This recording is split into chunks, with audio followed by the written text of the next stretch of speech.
is fantastic. I love it. My name is Joe, and I'm an alcoholic. And before I get going here, my wife doesn't get to travel with me that much when I speak, and I want you to know who she is. She just celebrated 37 years in Allen on Thursday. Would you stand up? Her name's Vanessa. Yeah. That's my baby. We've been together for 43 years. We lived the first year in sin. God, was it good. I had to go back. I couldn't help it. I want to thank everybody that made it possible for me and my wife to be here this weekend. And I was thinking about what I was going to talk about. I mean, you would think I'd know by now. My wife's been in Al-Anon 37 years, and last month on the 5th, I celebrated 44 years of sobriety. And it doesn't sound right coming out of my mouth. And it's my life. I mean, I got sober when I was 23 years old, and I'm 67. And things have changed since then. Butch will attest to that. I remember, I know one thing that's happened. My hair's thinned out. My ass fell off. And I forget to pull my zipper up twice a week. And I don't know what that's about, but other than that, I'm all right. And I noticed the talk around the tables of AA's changed too. But back then, younger people were talking about, cars and college and homes and families. And today, if those people are still here, they're talking about Medicare, menopause, and Viagra. Same people, just they've gotten older. And I thought to myself, it's kind of hard really to tell my story within an hour, because it was a lot easier when I was sober 2 years. What it was like, what happened, what I'm like now. But at 44 years, you go, well, what year do you want me to talk about? 41? 37? About 16. You see what I'm saying? So I kind of have to think about what I want to talk about. And hopefully it'll come out right. I'm supposed to talk about 8 or 9. Maybe not. You don't know how it's going to go. I ask God for guidance. We'll see where it goes. This society, we had talked about this in Florida last year. This whole society is based on maybe. Maybe. And I've never been a part of a society that's based on maybe. Evie went to see Bill, and Bill's going, oh, we're going to have fun, man. Me and Evie used to get it on, man. We used to drink. Evie's coming over. And Evie was sober. And he couldn't believe it. He said, what the hell's got into you? He said, I've got religion. And our book says he was aghast. And he thought, oh, well, let him rant. This whiskey will last a lot longer than what he's talking about. But as the conversation went by, he kind of told Evie, he said, look, I can't get into this religion thing. I can't believe like these other people believe. And he said something that changed the course of our destiny. And it's the reason I believe why we're sitting here right now. He said, why don't you believe in a God that makes sense to you? He said, you can do that? I did it. I'm a member of the Oxford group, and I was allowed to come up with a God that made sense to me. And he thought, well, maybe, if Evie could do it, I could do it. Obviously, it's working for him. I've never been a part of anything that was based on maybe. I've never heard of the First Church of Maybe, the United Church of Maybe, or for you diehard Catholics, our Perpetual Lady of Maybe. They're not sitting in church going, well, maybe something will happen, maybe it won't, I don't know. But in AA, people's lives can change on a maybe. That blows my mind. And that's really what happened to me. And AA is not like anything I've ever seen before. A lot of people try to compare it with church. I sponsor guys who are devout church members and guys who go to temple and all that. And they'll say, we know our religion talks a lot about spirituality. It's a lot like AA. And I go, yeah, I don't think it's like AA. I go, yeah, they talk about God. They talk about all that. I said, well, if you want to see if it's like AA, about 5 minutes before the service in temple or in your church, lean over to a complete stranger and say, when I drink, I have a tendency to wet my pants and puke on the ones that I love. Does it happen to you? You'll probably be sitting in your own pew. They'll go, oh my, no, it doesn't. And they move away. But hopefully in Alcoholics Anonymous, anywhere in the world, you do that and you go, yeah, I've done that. I've got some friends I want you to meet. You want some coffee? Come on over, be with us. It's a completely different atmosphere altogether. So I'm really grateful to be a part of something that was based on a maybe, and that's based on my identity with my failure to drink and live my life sober. And I'm just so grateful to be here. I started drinking in 1967. I was 13 years old. I was invited to a party. And the 60s was really a neat time to grow up in. You had the president got shot, Kennedy got shot, his brother got shot, Bobby got shot, Martin Luther King got killed. They had the Democratic National Convention. They went to the moon, for God's sakes. And you could watch the news every night. Man, Walter Cronkite would be bringing those body bags in from Vietnam. And as a young kid, I'm just watching college campus riots all over the country. The country was in turmoil. And I was looking around as a young kid. I just like, wow, what a wild time to grow up in. And at that time, a lot of the younger kids were doing drugs. And I happened to be one of those kids. I didn't know. I was invited to a party. I was 13 years old. And they were 17 and 18 years old. I couldn't believe they wanted me at their party. You know, when you're 13 and they're 17 and 18, they're adults. They've got beards and breasts, and they're all grown up. And I'm sitting there and I'm going, wow, what's this all about? You know. And this girl's brother was in Vietnam, and he was sending home pillowcases full of Vietnamese pot. 1967. So I started smoking this pot. And I got cotton mouth, kind of like I have now. And the kids said, they go, look at that, the kid's got cotton mouth. And they gave me this big bottle of Valley High wine. Oh, did you hear that over there? Ooh. You don't hear that in church. Ooh. And I started drinking this Valley High. It tastes like high C, like Tahitian treat. Fruit punch. I just couldn't stop smacking my lips, and I was drinking it.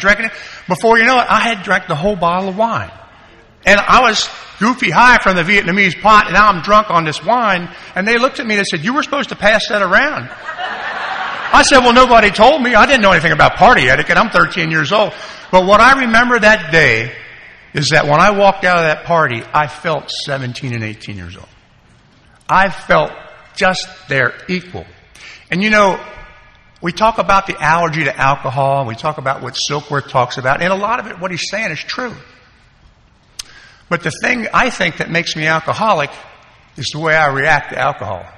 You know, I had a grandfather who drank Echo Springs whiskey every day for 42 years.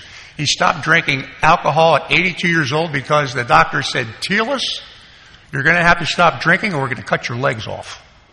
Stop. Never took another drink. Happy guy the rest of his life. Never took another drink up to the day he died at 85 years old. And I asked him, I was sober about a year when that happened. I said, what do you do now that you don't drink? He said, well, what do you mean? I said, well, I go to AA. I said, what do you do? He said, well, I like planting out in the garden. I like seeing my children and grandchildren. And he was a happy guy. And I thought, well, surely somebody that drank whiskey every day for 42 years had to be an alcoholic. He was not. I had a guy that I worked with on my first job sober, Frank. Frank was a hell of a nice guy. And my boss put me on the job with this guy. He said, you don't mind working with Frank, do you? I'm sober maybe 3 weeks. I said, why? He said, well, he killed his girlfriend in a blackout, and he did 10 years in London Penitentiary. That doesn't bother you, does it? And I said, well, has he killed anybody lately? And he says, no. He said, Frank's a great guy. Frank killed his girlfriend in a blackout, did 10 years in the penitentiary. He got out of prison, and he drank successfully up to the day he died. He never had another problem with the law, never showed up drunk on the job, never had a driving while intoxicated, not one ticket. And I go, well, if drinking a lot of alcohol for 42 years doesn't make you an alcoholic, and killing somebody in a blackout and doing time in prison doesn't make you an alcoholic, what is it that makes you an alcoholic? And I can tell you this from my own personal experience. When I drink alcohol, it changes the way I see the world without changing the world at all. I didn't become 17 and 18 when I was 13 years old. When I walked out of that party, I felt their equal, and I knew they were glad that I was there. It changed somebody who was insecure and pimply-faced and turned them into an adult. Just like that. That's what makes me an alcoholic. I remember getting those letters in the mail from the collection agencies. We're going to sue you, and I go, oh my God. And I'd have 3 or 4 slugs of whiskey, and I'd rip up the paper. I'd go, you'll get yours when I get mine. I mean, it changed the way I saw the world without changing the world at all. And other people don't have that reaction. I've been around my wife and these people in Al-Anon and stuff like that. They drink and they go, oh, I'm a little hot. I don't want any more. Now you laugh, but that's a normal reaction to alcohol. That's their body going, danger, don't drink anymore. Don't go any farther. Or, I'm getting a little dizzy, I feel out of control. That's a normal response.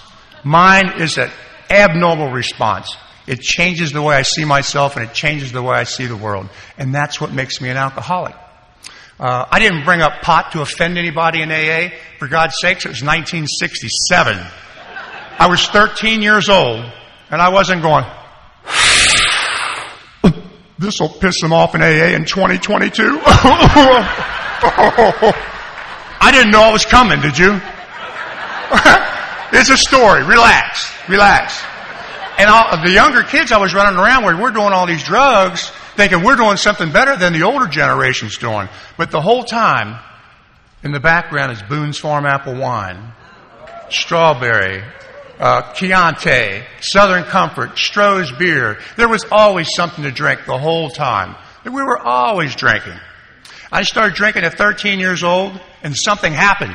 By the time I'm 16, I'm running away from home because I can no longer control myself. I got into an argument with my mother, and I hitchhiked to Florida with 9 cents in my pocket with February with no coat. Bye! And I just left.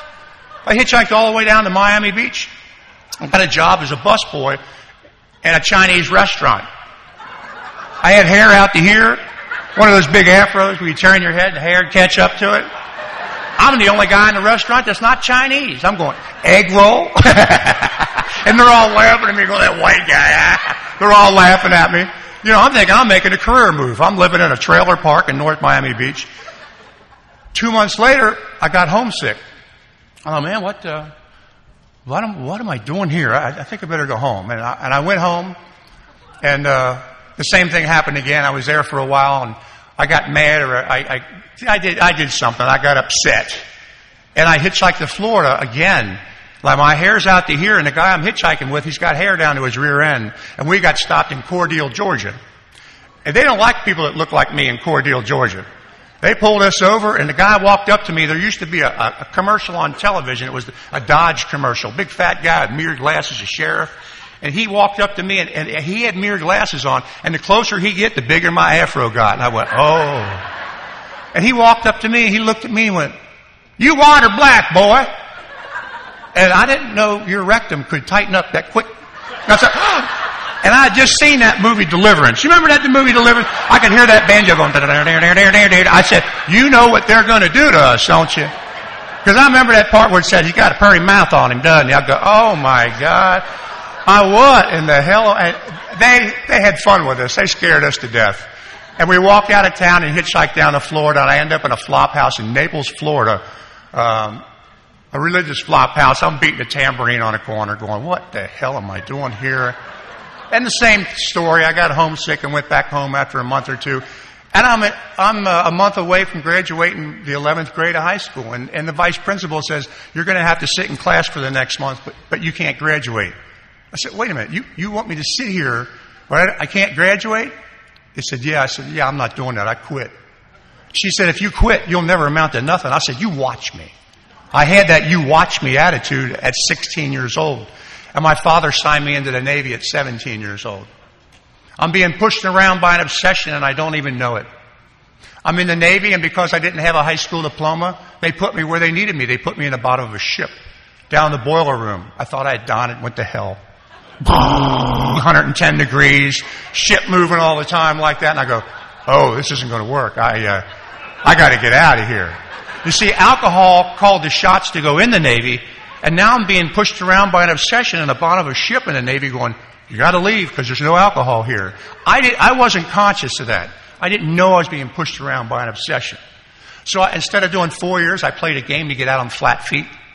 And they bought it. So I go home and I'm continuing the lie. You know, people said, I thought you were in for 4 years. I go, well, you know, I had flat feet and the roll of the deck plates were bothering my feet. And just all this rigmarole. And I got jobs. I got a good job. I straightened up for a month or two. And all of a sudden I didn't show up for 2 weeks. And the personnel manager calls and said, do you still work here? And I said, well, no, as a matter of fact, I'm glad you called. I'm going to truck driving school. I'll be in to get my check. I wasn't going to truck driving school. I had to make something up. I couldn't tell him the truth. I'm drinking. I don't know when I'll be in. I didn't know that. So I'm lying. I'm making up these lies. I'm making excuses. I'm justifying, rationalizing my existence. I lost a relationship with a girl that I'd been dating. And my mother, she had joined Alcoholics Anonymous in 1971. I'm going to go home and help Mom. Now, Mom's trying to keep her sobriety and her peace of mind. She's got me and my brother coming home drunk at 3 and 4 in the morning, burning her hardwood floors, passing out with cigarettes, destroying her property. When you're drunk at 3 in the morning, you're always hungry. I want to eat something. I'd go in, I'd throw a whole pound of bacon in the skillet, turn it wide up, smoke rolling all over. My mom would come in, she goes, Joe, you've got a problem with your drinking. I said, you're out of your mind. Just because you go to A, you think everybody's got a problem drinking. Now, they've brainwashed you, haven't they? And that's the way I talk to my mother. I didn't want to talk to my mother like that. I heard myself talk to my mother like that, but I didn't know why I was doing it. And she finally got up enough nerve to kick me and my brother out. It took a while for her talking to a social worker and a sponsor to convince her that by letting me and my brother stay there, she was hurting us and not helping us. She was teaching us to rely on a woman, to disrespect her property and disrespect her. And that's not a good thing for a young man. And she kicked us out. And I put all my belongings in 3 green hefty trash can liners, colors, whites, and miscellaneous, and put them in the back of an old 71 Chevy pickup, and I headed down to No Hope, Kentucky, Covington, Kentucky, over the Ohio River. And this building I'm in, I'm the only guy under 65. I'm 21 years old. We all share the same bathtub on the 2nd floor. There's nothing in your room. I've got a bare mattress on the floor for a bed and a cardboard box turned upside down for an end table. I've got a plastic, a pane with 4 panes. One of the panes are broken out. Plastic curtains, grease on the blinds, and I had a light that hung from a wire on a ceiling. But alcohol was still making everything look okay. It changed the way I saw the world and it made it look all right to me. I'd come in drunk and I'd put my change on my box, my end table, and I'd lay down on that mattress half looped, and I'd kind of go out, and every once in a while I'd get one of these, and it's a damn roach. I went, oh my God. I go, well, everybody's got to have a place to stay, Or I'd kind of come to and I'd a box. And they said, don't worry. It's a member of the Wood family. We'll get you real wood one day. You just hang in there. I go, all right. And I'd go out. What the hell are you doing on the floor on a mattress? It's okay. We'll get you box springs one day. You just hang in there. And I just felt so good about alcohol and what it did for me. It made it look okay. I was there. I turned 22 years old on Skid Row. And I'd been there a couple months. This will date me. I thought, I'm going to call somebody. Now, I hadn't seen anybody from the neighborhood because nobody wanted to be around me anymore. And I went over to the phone booth and I dropped a dime in the phone booth. A dime. And I listened to the dial tone. I'm half buzzed on Wild Irish Rose. And I'm listening to it go, and after about 30 seconds, I realized I don't have anybody to call. And I hung up, and I got my dime out, and I walked away. Powerless over alcohol, life unmanageable to the alcoholic like me, usually doesn't look like alcohol. Sometimes it just sounds like a dial tone. I was in a car wreck in the back seat of a car on Christmas Eve, 1976. And we hit head on with another car. My feet stayed under the front seat and my lips kissed the dash. And I almost broke my shins. I went to the hospital. They gave me these big codeine capsules. They were huge. And I went back to my room back in Covington. And I took a couple of those and I drank a bottle of whiskey. And I woke up what I thought was the next day. And I saw this kid walking down the street. I said, hey, Merry Christmas, kid. He said, that was yesterday, mister. I said, what? And I looked at the newsstand, and the newsstand said December 26th, 1976. Sometimes powerless over alcohol, life unmanageable, it just looks like you missed Christmas. And I thought, well, maybe next year, huh? The following month, January the 18th, I'd gotten over the river and back up to the neighborhood I grew up in trying to find somebody to buy me drinks. You know how it is. Hey, I haven't seen you in a while. Let me buy you a drink. Okay. You do that 5 or 10 times, you get a good buzz going. The doors closed. It was 25 below. The wind chill factor was 70 below. I had no hat, no gloves. I had an Old Navy pea coat on, shirt, bib overalls, socks, and shoes. Nobody wanted to be around me anymore. I was too erratic. I'd be in your car, and I'm the kind of guy that would grab the steering wheel, like, stuff like that. So they didn't want me in their car. So I walked a couple miles, and somebody picked me up and took me downtown. And I remember it was close to 4 a.m. I have an affinity for early hours. I don't know what that is, but and I looked up at the clock, and when he pulled away, this is downtown Cincinnati, the police weren't out that night. They figured, if you want it, you can have it. We're not going out there. I mean, it was cold. Dogs were frozen to fire hydrants. There wasn't anybody out there. And I went into the crew tower. I thought, I got to get over the river. And the river was frozen that year. People walked across the Ohio River in 1977. And I'm halfway across that bridge, and if you'd have stopped me in the middle of that bridge and said, hey, you think you have a problem with your drinking? I'd say, well, hell no. I've got a transportation problem. I have 30 cents, but the buses aren't running. But as long as you're out here, I'll tell you what my problem is. It's that mother. If she wouldn't have joined Alcoholics Anonymous, I'd be a college graduate by now. She joined AA, the whole family fell apart. I know if I'd have had a better job in the Navy, if I'd have had a job as a yeoman in an air-conditioned office, I'd be a career man by now. It's the girlfriend that dumped me. It's the fact that I have a GED and never finished school. It's all these things, but it's not alcohol. Sometimes powerless over alcohol, life unmanageable, just looks like you missed the bus. But it doesn't look like alcohol. It didn't to me. I really think drug addicts have an unfair advantage over people like me. It's not that they don't die from what they do, but they know what their problem is. You ask any heroin addict what their problem is, they'll go, heroin. You ask any self-respecting crackhead what his problem is, he goes, it's this pipe. If I could get this pipe off my lips, I could be somebody. I'm smoking lint, I'm smoking rice, I'm smoking drywall. God damn, I can't get this pipe out of my mouth. That was worth the price of admission right there, what? They know what their problem is. And I like it when people say, oh, it's just all the same. I said, well, this is in the chapter more about alcoholism. If you take alcohol out and put crack in, listen to this. Just listen. Despite all we can say, many who are real crackheads are not going to believe that they are in that class. By every form of self-deception and experimentation, they will try to prove themselves exceptions to the rule. Therefore, not a crackhead. If anyone who is showing the inability to control his crack smoking can do the right about face and smoke crack like a gentleman, our hats are off to him.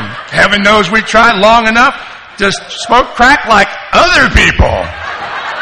There are no other people. They're all crackheads. There's no social crackhead. There's no social smokers that go, I just want to smoke crack like Bob, Take 2 hits off the pipe. Go home to Sally and the kids for supper. It doesn't work like that. They see what their problem is. They might have a hard problem kicking it, but they know what their problem is. You ask an alcoholic like me what my problem is? I just need a job, really. If I could get some money, I could get the hell out of this flop house and I'd be okay. You see what I'm saying? I came to A for the first time, 22 years old, 1977, April the 10th. I had a spiritual awakening. And I called my mother. Of all people, I called my mother. And something told me, you need to go where your mother goes. So I went to my first meeting of Alcoholics Anonymous in 1977. I'm 22 years old. Hair out to here, bib overalls on, nothing underneath. No shirt, no underwear, no socks, and an old pair of worn out earth shoes. And I'm at my first meeting, and I don't know what AA is. I'm looking around. I thought, well, this is where my mother goes. I'll try this. And I'm sitting next to a guy. I'm 22. He was old, for God's sake. He was 50. And the sclera, the white part of his eye, had grown over his iris. I said, now this is my first meeting of AA. I said, what happened to your eye? He said, well, my wife was so frustrated after 20 years of drinking. She waited for me to pass out on the couch and she poured sulfuric acid in my eye. Oh, damn. Wow, what did I get myself into here? And then the woman next to him was a self-proclaimed psychic. This is my first meeting at AA, and she's probably going, I know where your underwear's at. And then the guy next to her was a Buddhist. He'd just done 7 years in penitentiary. And the guy next to him had a PhD in history, and he was the historian for the Delta Queen riverboats in Cincinnati. The guy to my right was a welder at Interlake Steel. He ended up being my sponsor. His sponsor ran the computer department for Procter & Gamble. He was a top guy. And then the guy next to him, top guy at Cincinnati Bell. All these people are dead, I'm telling you about. And there was a woman next to him, beautiful woman. I couldn't help myself. I was 22. I couldn't help from looking at her. She was an executive for IBM, and next to her was a bail bondsman. And the guy giving the talk that night, his nose was off to the side. His name was Don. I love Don. Don helped me get a sponsor that day. Don did 5 years in maximum security Eddyville prison in Kentucky. And he got out of prison, and he was drunk in a bar, and a guy hit him with a tire iron and broke his nose. And when he got out of the hospital, he went looking for that guy. And he found him. And he tied him to the railroad track and waited for the train. And I'm going, what the hell did I get myself into here? I'm looking around judging all these people, and I have no shirt, no underwear, no job. And I don't understand powerless and unmanageability, but these are some strange people. That's how twisted my world was. And Don must have just got a sponsor that day. He says, get a sponsor, get a sponsor. I don't know I might not have underwear, but I'm going to get a sponsor before I get out of here. And I turned to the guy next to me. I said, hey, would you be my sponsor? He said, yeah. And he was my sponsor all the way up to the day he died 4 years ago. And people say, how do you pick a sponsor? I said, well, just ask somebody. Don't make a big deal out of it. I didn't pick him because he read the big book. He had a home group. He had a sponsor. I picked him because he was there.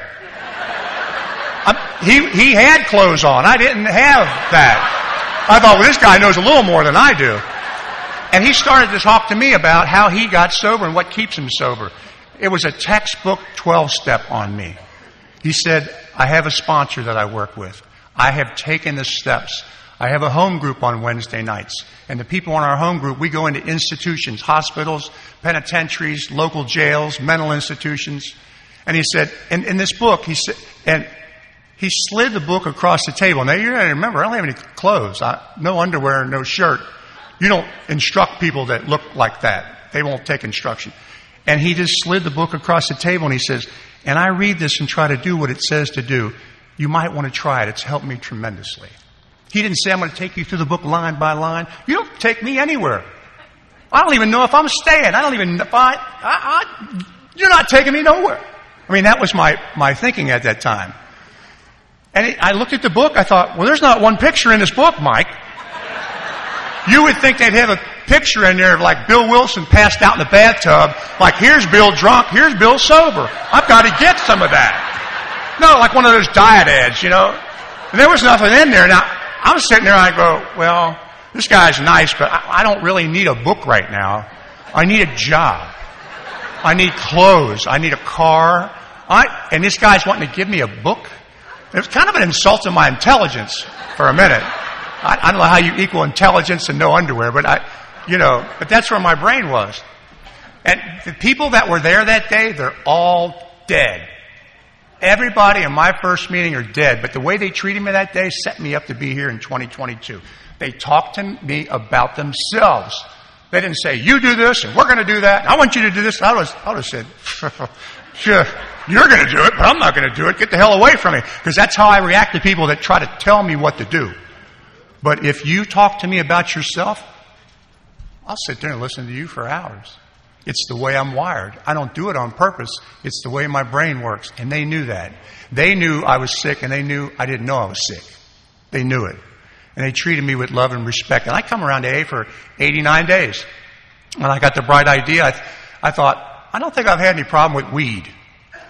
So I went to my sponsor. I said, Mike, I don't think I've had any problem with weed like I had alcohol. And he said, well, if you hadn't had a problem with it, I suggest you smoke it.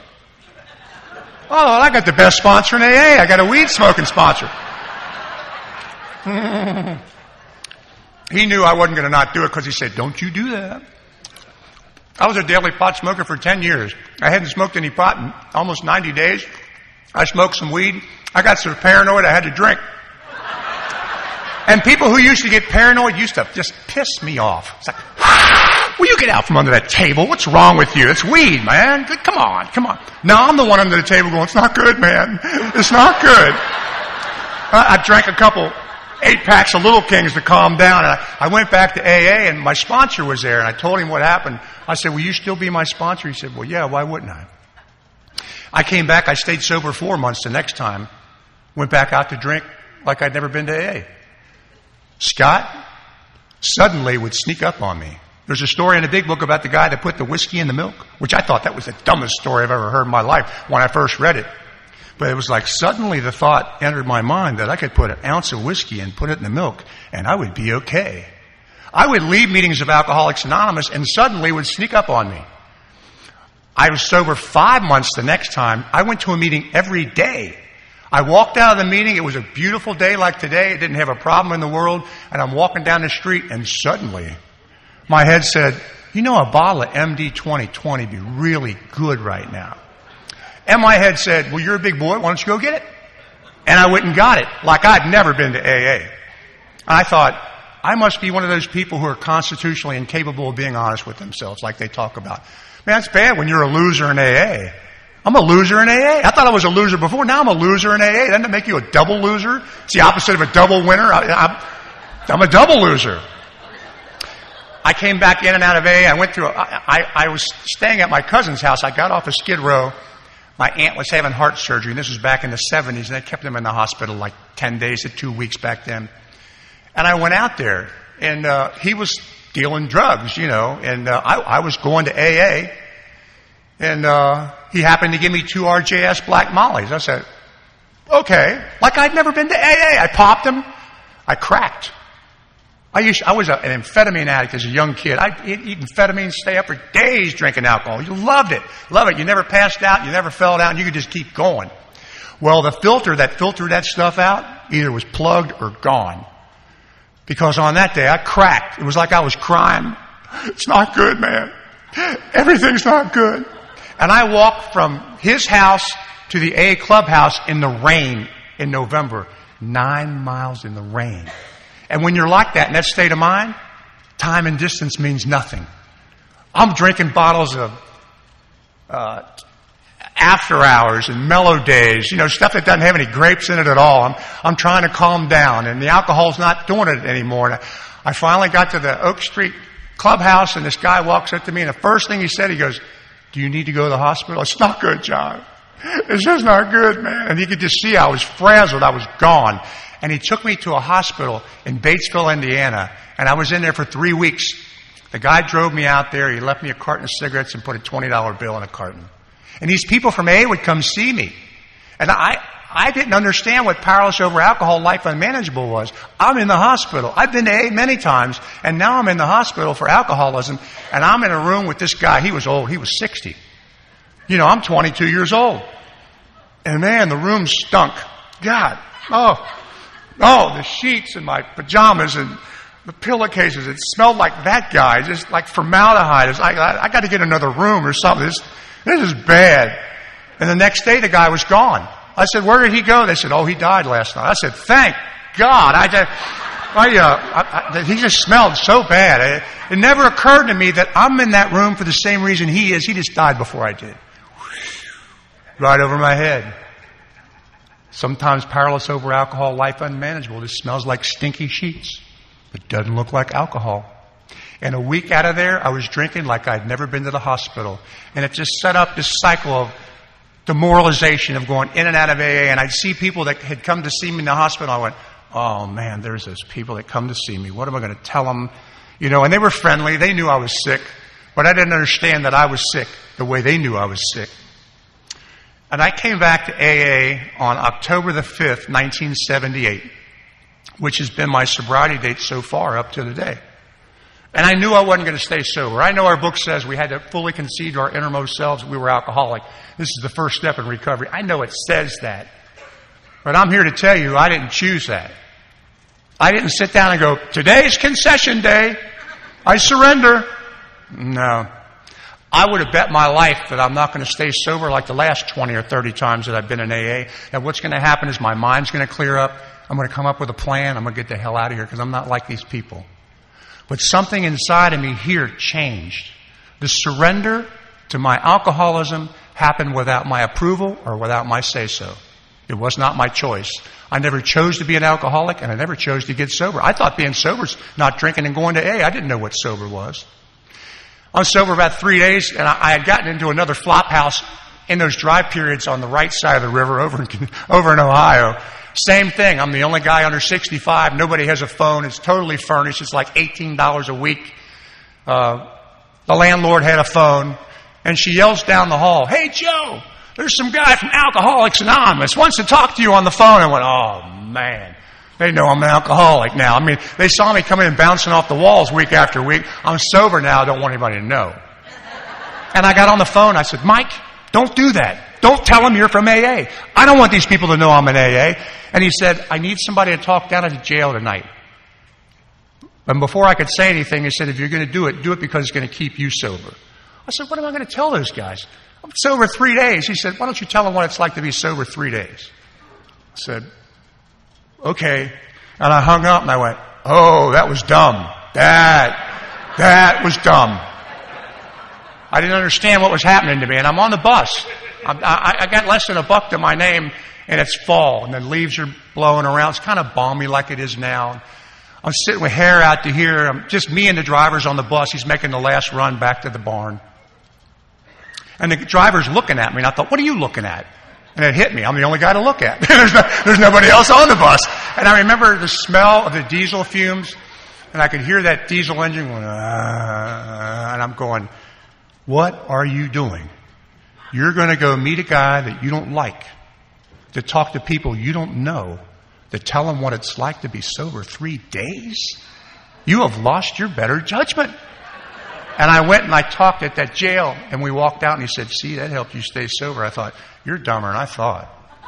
There's not a beer in that place." Everything that happened that day didn't make any sense to me, but I think, looking back on it, the reason I stayed sober and somebody else doesn't is I was willing to do things that made no sense to me at all. I was willing to take action. It didn't look like it had anything to do with my life at all. He told me, he says, "Look, you've been around AA. You're not new anymore. I'm not going to come get you. I'm not a taxi service. You want it, you come get it. You went to get something to drink, you didn't need me. You're not going to need me to get to an AA meeting. But I tell you what, you get to the meeting, and I'll make sure you get home." He wanted to see if I was willing. And I was sober about 10 days, and he was at the meeting. I said, I fronted him out in front of all these people. I wanted to see if he was a man as well. I said, "Mike, made it to the meeting. Can you give me a ride?" He goes, "Oh, yeah, sure." So we're out in his car. He was cool. He was just so cool. He had a 1972 orange Nova with mag wheels and 8-track and air conditioning. This guy he was cool. I had nothing. He had it going on. And I'm in his car, and he's ready to ride me. He puts the keys in the ignition. He says, "I need to tell you something as your sponsor." I said, "Well, what are you talking about?" He says, "I'm here to tell you, I'm going to make you a promise that if you make staying sober and being an active member of Alcoholics Anonymous and following these steps the most important thing in your life, you'll never have to worry about money. You'll never have to worry about a job. You'll never have to worry about relationships. They will all be taken care of for you. I promise you." And for a brief few seconds, I went, "This guy's telling me the truth." And then my mind slammed shut, and I go, "Come on, man, my landlord doesn't want me running the wash machine after 8 o'clock. I got worse to do." But it stuck in there. 3 days, I was 3 weeks sober, and a man walked up to me at an AA meeting, and he says, "Do you need a job?" I said, "Yeah. What is it?" He says, I need a helper down in the boiler room, down in the projects." I said, "You're kidding me." He said, "Why?" I said, "I did that in the Navy." He goes, "Really? I didn't know that." So the guy he started me working down there, and I was reading the big book. Now I'm here to tell you, if you had to understand what these instructions say in order to get it, you'd have a different speaker tonight. I was sick. I wasn't sure what was wrong with me. The guy gave me a job, and that night I happened to read this out of How It Works. "When we sincerely took such a position, all sorts of remarkable things followed. We had a new employer. Being all-powerful, he provided what we needed. We kept us close to him and performed his work well." I went, "How did they know I was going to get a job? How did they know I was going to have a new employer? This is some amazing stuff." My brain thought like that. I thought, I got to keep reading this. I wonder what else is going to happen. And you laugh, but I believed that at that time. And about a month sober, I was ready to drink again. I said, Mike, I'm ready to drink. What did you do when you got like that? He said, I wrote that inventory. Have you been reading the book? I said, yeah, I read it, Mike, but I can't remember anything.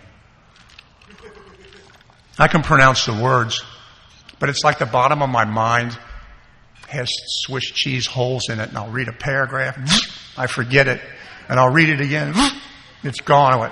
And I'd get mad, I'd throw the book. I can't remember any of this stuff. It doesn't matter. I was just so fried. And he was my big book because he knew where my mind was at that time. And he shared with me how he wrote an inventory, and it was real simple. He said, write down the things that you're mad about, Joe, the things you're afraid of, and the things you were never going to tell anybody about your sex life. If you could find out where you're at fault at any of it, put that down. So I thought to myself, none of this stuff's going to work. This is sentences on paper. Sentences? Is that all you have to offer me is sentences? And writing stuff on paper? Really? You think I'm that stupid? So I thought, if you need me to stay sober like you say you do, listen to this. I'll tell you the truth. I bet you've never heard this before. And I just started writing, man. And I went and I read that inventory to him. And I read my resentments, I read the fear, and I got to the sex inventory. And most alcoholics, they get in embarrassing situations. But I thought I was the only one. I thought I was freaky deaky. And, everybody seems to have something embarrassing about their sex life they really don't want to get up off of. I call mine the buffalo. I'd say, Mike, well, I've got something to tell you about my sex life. He said, what's that? I go, I did it with the buffalo. And he was smoking at the time. He went, where were you at fault? I said, I lied to the buffalo, Mike. He said, what's the lie? I love you. That was my problem with sex my whole life. I would deceive the other person into thinking I cared more about them than I actually did. It was manipulative and it was cruel. We laugh about the buffalo. I thought I was kind of freaky. I've listened to a few hundred inventories since I've been sober. I'm pretty much a lightweight. I've heard some things where I thought, if I ever drink again, I want to try that. That's some good stuff right there, man. I don't know where you come up with that, but I'm going to try that, And I went back to my room. Now, I'm writing this. I don't think everything's going to work. I'm just doing it to prove it won't work. I thought, well, this is stupid stuff. And I went back to my room. I got the book out. I couldn't reflect for an hour. I couldn't do anything for an hour. It was all I could do is sit in an AA meeting for an hour. And I reread the first 5 proposals, and you know what I thought to myself in my reflection in the 6th and 7th step? How the hell could you have told him about the buffalo? How could you have told him all that rotten, nasty crap that you were never going to tell anybody? What did you do that for? That was my first reflection. And I saw the 7-step prayer as, God help me. It doesn't say that at all. But it's the way my sick mind saw it. If I had to understand it to get well, you'd have a different speaker. And I got to believe God was just sitting there chilling, watching me in that sleeping room going, I know you don't understand it. I know you don't understand the prayer. I just wanted to hear you ask. I got you. You just follow Mike and go ahead and start making your amends. I'm going to take care of you. And I know that's true because that's the way it went down. I didn't understand it. And I know I'm supposed to talk about 8 and 9, but I'm going to weave it in here in the last few minutes. I've got stuff to say. God damn it. If I would have come to AA and you would have come up to me and told me the truth, I would have left. If you would have come up to me and said, Joe, I know what your problem is. I go, yeah, you don't even know me. You know what my problem is, huh? Yeah. Your problem is your spirit's asleep. Booze puts your spirit to sleep. And what we do in AA, it wakes your spirit up and it makes the world look better. You know how you have that grudge list against people and you're afraid of the future? You feel inadequate and stupid and hostile? That's because you're living out of your mind and not your heart. We're going to help your spirit wake up. If you would have told me that, I'd have turned around and walked out. I thought, what is this, Scientology or something like that?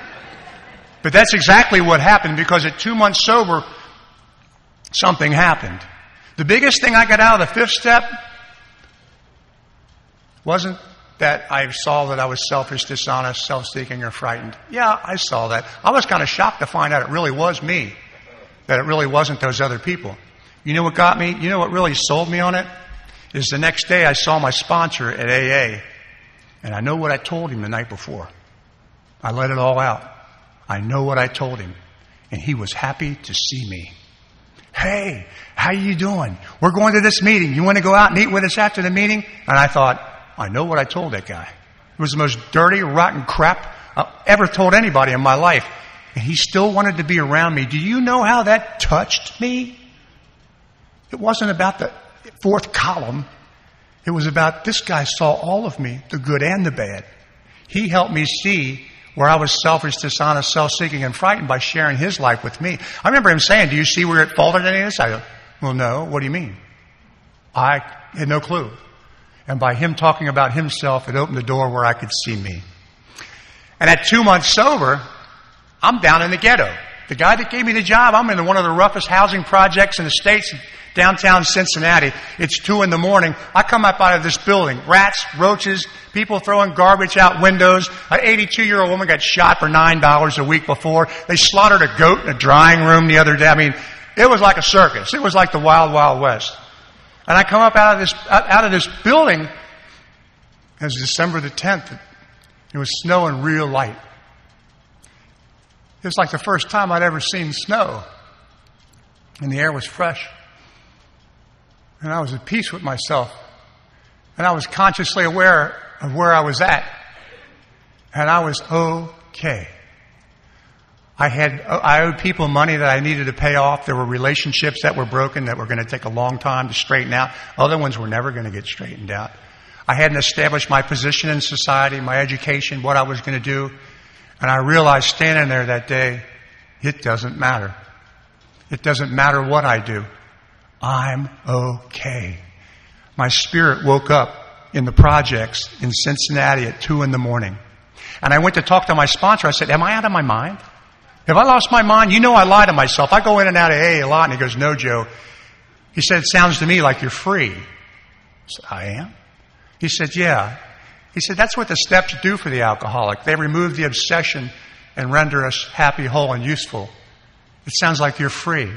What would you want to do with your life? I said, well, what do you mean? He said, you're free. As long as you put these principles and this fellowship first in your life, you're free to do anything you want. If the right woman comes along, get married. Put A first. You want to go to college? Go to college. A comes first. You want to start your own business? A comes first. You think you can do that? I said, well, I've been doing it for 2 months. And he said, that's okay, Joe, because it's always just today anyway, and he walked away. And I kind of took him literally, like Daddy said, I could do anything I want. He said, I trust him. He knows me. It was more important, my relationship with him, than it was with God. I didn't get the God thing. He was my God early in sobriety. And as time went by, I got married at 2 years sober.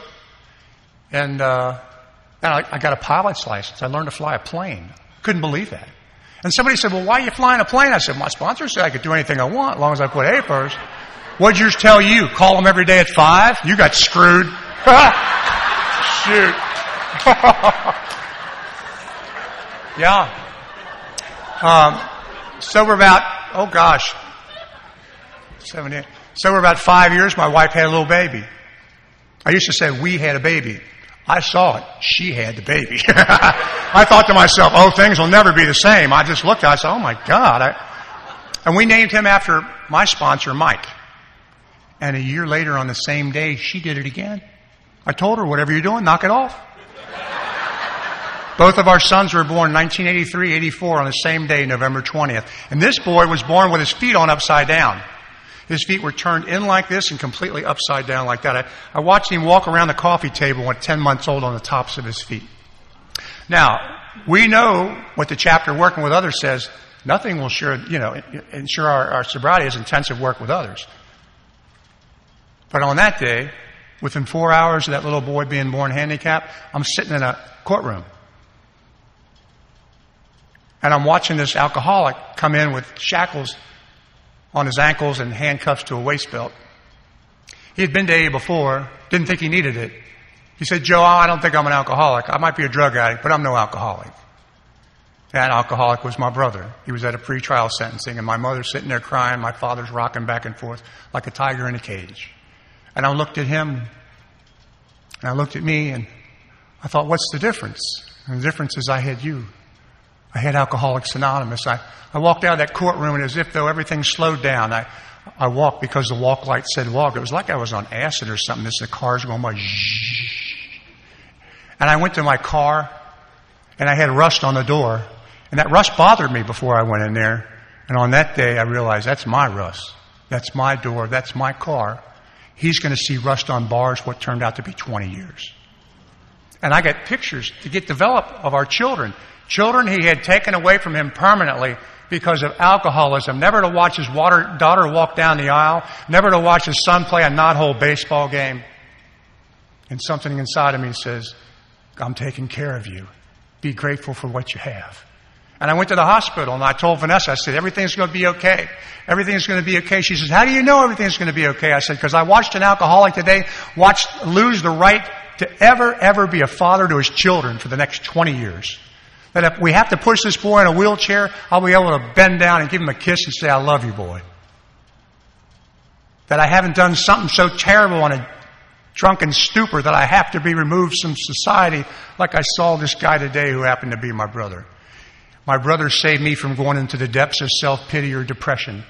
And he showed me how good I have it. And talk about making amends a little bit here. You know, it's not as clean, it's not clear, clean cut as everybody thinks it is. These are guides to spiritual progress. There are no hard and fast rules. And this is why I want to share this with you. I started my brother drinking and getting high at 10 years old so he wouldn't rat me out, so he wouldn't tell on me. And then as we got older, my dad stopped coming home. He was an alcoholic. My mother was drunk all the time. And relatives would come over, and the last one going out would say, take care of your little brother. Take care of your brother. Now, that's a hell of a responsibility that a 13-year-old shouldn't have because they're not emotionally or mentally equipped to do that. It's not their job. But I thought I was supposed to. So when he got in all that trouble from drinking, I remember going to his sentencing. And he stood there in front of the judge, and the judge says, I hereby sentence you to 10 to 25 years in the Ohio State Penitentiary. What do you have to say for yourself? My brother's crying. He went, God damn, Judge, I'm just so sorry. I didn't mean for it to turn out to be like this. And there was a part of me deep down inside said, you didn't take care of your little brother. Now, you and I know we don't give people alcoholism, but there was a part of me that felt like I did. And I'd go up to the penitentiary to see him, and over the door to the penitentiary, there was a doggerel that said, all those who enter, leave not hope behind. And I go, oh, man. And I went to see my brother month after month, year after year, for 20 years. And there were times, I don't want to go to that damn prison. I'm tired of prison. I'm at prison 4 times a month as it is, every Monday. And now I'm going a 5th time to go see him. I was so tired of prison, I'm mad at the guards. I'm not even an inmate. I'm cussing the guards as I'm leaving it. You know, it's just terrible, terrible. And he got out after 20 years. And 3 years after that, I'm pumping my gas in my car at a gas station. He calls me. He'd been out of the penitentiary for 3 years. He said, I just want to call and tell you something, Joe. I said, what's that? He said, I wanted to thank you for taking care of me all those years. I said, what are you talking about? He said, well, Dad only come to see me 2 times in 20 years. Mom stopped coming after 13. But you kept coming month after month after month. And when I got out, you come and picked me up and drove me to a 3-quarter house in Cleveland, put a wad of money in my pocket and bought me some clothes and some shoes. And then a week or 2 later, when Dad was dying, you let me come down and live with your wife for a little while till I got an apartment, a job, and a car. He said, I just want to call you, thank you for taking care of me. I said, you have no idea what you've just done for me. And he said, what's that? I said, you've let me off the hook for a lifetime full of guilt that I wasn't aware that I had. And what he told me was, you can put that guilt down now. It doesn't serve you or me anymore. So you see, amends sometimes play themselves out without us consciously knowing what we're doing. And when he said that, I knew we were even. I knew there was nothing left, nothing to be said that was undone. So amends sometimes are not things like black and white, you know. My mother, I'm kind of embarrassed to say this, but I just didn't get along with her. I could practice A in every area of my life, but damn, I couldn't do that with my mother. And I don't know why. Made amends to her, tried to get along with her, and for some reason I burn up more pen and paper on inventories about my mother, and God would say, "You again?" You know, I heard you the last 12 times. You don't have to keep doing this. And I'd go to my sponsor. I said, I feel ashamed about this. This is the woman who introduced me to AA. And I would go to visit my mother 3 times a year out of guilt and obligation. And I'd spend 30 minutes and I couldn't take it anymore. And I'd come home and my wife says, "You've been to see your mother, haven't you?" I go, "What do you mean by that?" I go, "Oh, God. Is it that obvious?" She said, "Yeah, Joe, it's not good that you go over there, Joe. I don't know what else to tell you." I said, "I just feel so guilty. I feel embarrassed that I can't practice these principles with her." And something happened to me at 29 years sober. And I had a profound spiritual awakening. Now, my life had continued to get better in almost every area of my life for the 29 years. I was 52 years old. You think you know yourself by 52? And I had an awakening. And you guys had seen this about me the whole time, but I couldn't see me like you saw me.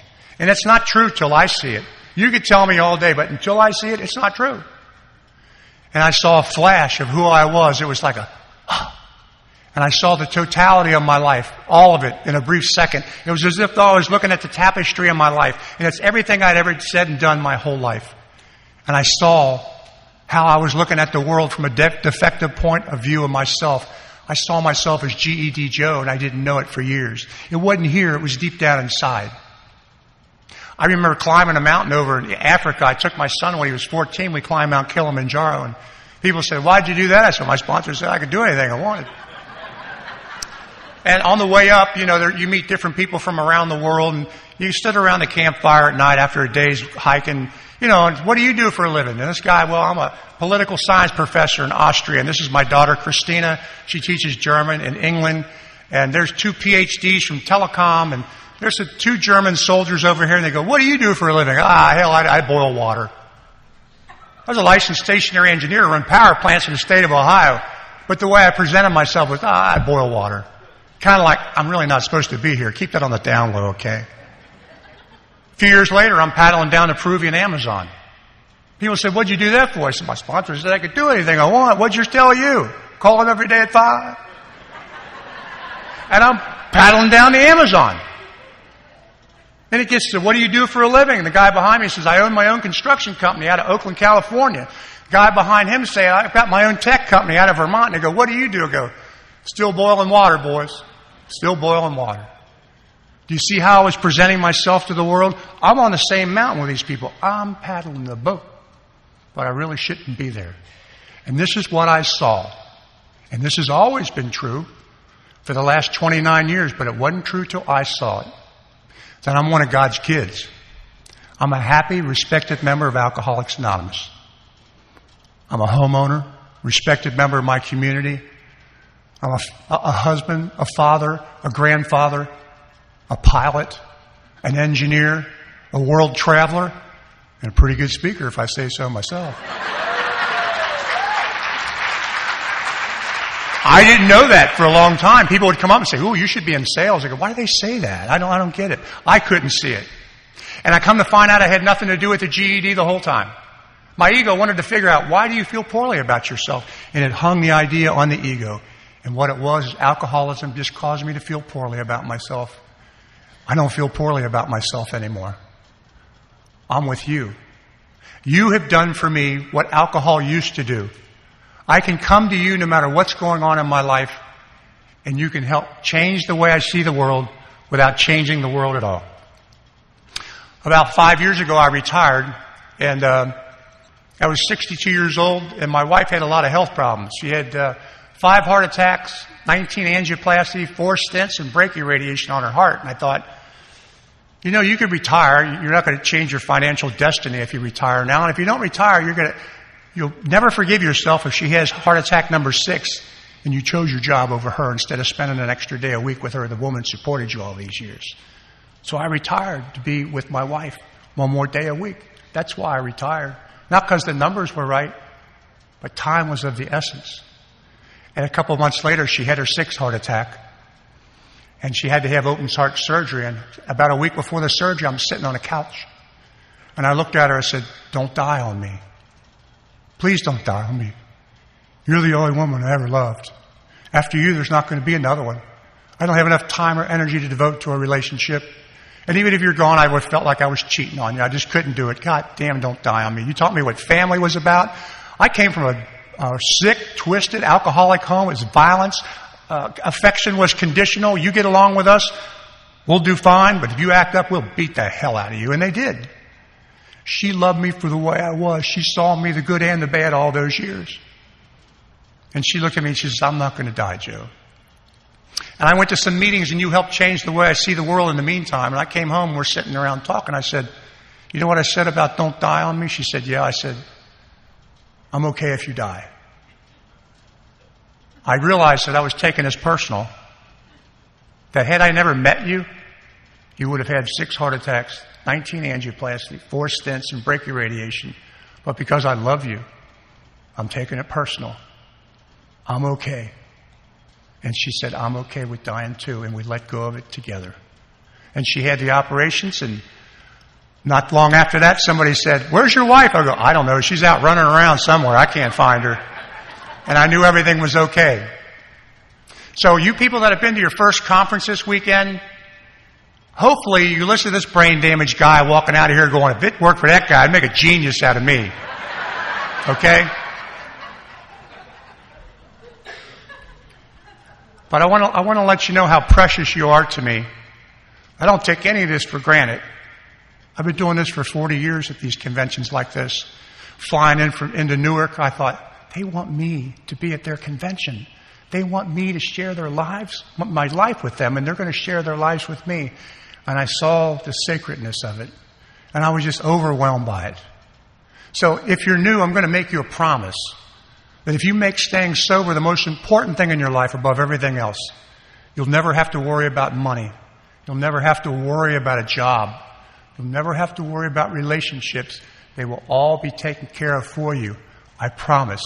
Please come back so the world looks different to you. I love you. Thank you.